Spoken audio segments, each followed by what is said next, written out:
laki ng problema. Oo. Kasi magkakasama sila sa bahay nung biyenan, no? Magkakasama na asawa, anak, lolo't lola.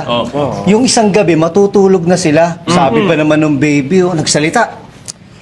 Good night, mommy. Good night, daddy. Good night, lolo. Bye, lola. Ay!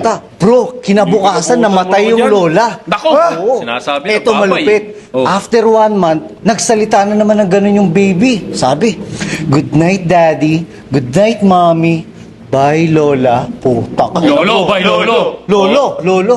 Puta. Namatay na naman. Ha? Kinabukasan? Kinabukasan din. Lokong bata ito. Ito, sabi nung... Baka may sumpa yun, daomin. Ito nga, sabi nung asawang babae, baka nagkataon na matatanda na kasi. Sa bagay, sa bagay. Mga lolo't lola nga eh. After 3 months, bro. Pucha, alam nyo ba, nagsalita uli yung baby. Ano sinabi? Eh di, good night, mommy.